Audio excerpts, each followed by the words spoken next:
سوگوار ماحول میں کیپٹن علی عباس کی تدفین۔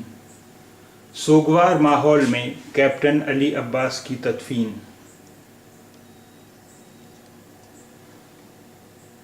اے ایم یو کے اساتذہ و طلباء و شہر کی معزز سیاسی، سماجی و ملی شخصیتوں نے بڑی تعداد میں شرکت کی۔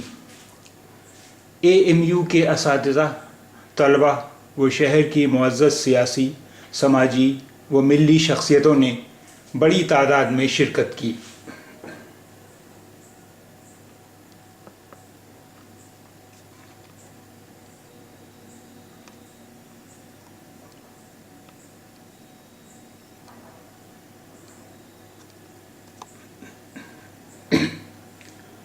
سید عتیق الرحمن، علی گڑھ۔ عظیم مجاہد آزادی، سوشلسٹ رہنما اور علی گڑھ مسلم یونیورسٹی کے سابق طالب علم کیپٹن عباس علی خاں کا آج مسلم یونیورسٹی کے جواہر لال نہرو میڈیکل کالج میں حرکت قلب بند ہو جانے سے انتقال ہو گیا۔ وہ 94 سال کے تھے۔ ان کے پسماندگان میں 2 صاحبزادیاں اور 1 صاحبزادے قربان علی ہیں جو مشہور صحافی ہیں۔ آج سینکڑوں سوگواروں کی موجودگی میں پورے اعزاز کے ساتھ یونیورسٹی قلعے کے قبرستان میں ان کی تدفین عمل میں آئی۔ اس موقع پر علی گڑھ مسلم یونیورسٹی کے اساتذہ، طلباء و شہر کے معزز شخصیات، سیاسی، سماجی و ملی رہنماؤں نے بڑی تعداد میں شرکت کی۔ کیپٹن عباس علی خاں 3 جنوری 1920 عیسوی کو اتر پردیش کے بلند شہر کے گاؤں قلندر گڑھی میں راجپوت گھرانے میں پیدا ہوئے۔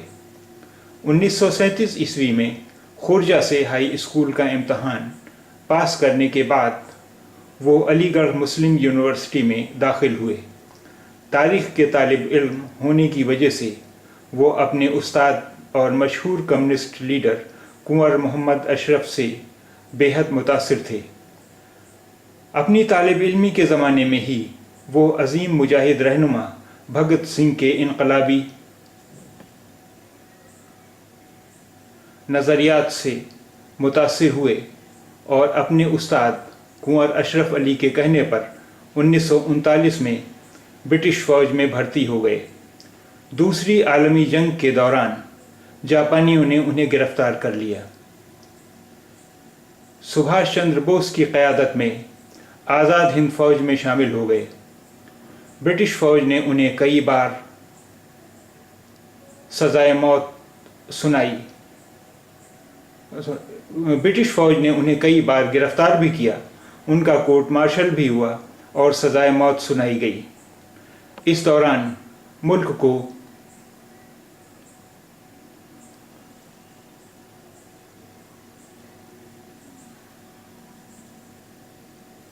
آزادی مل گئی اور وہ رہا کر دیے گئے۔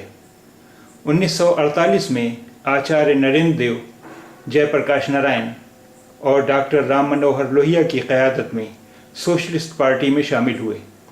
1975 عیسوی میں ایمرجنسی کے دوران 15 ماہ بلند شہر، بریلی اور بینی سینٹرل جیل میں قید رہے۔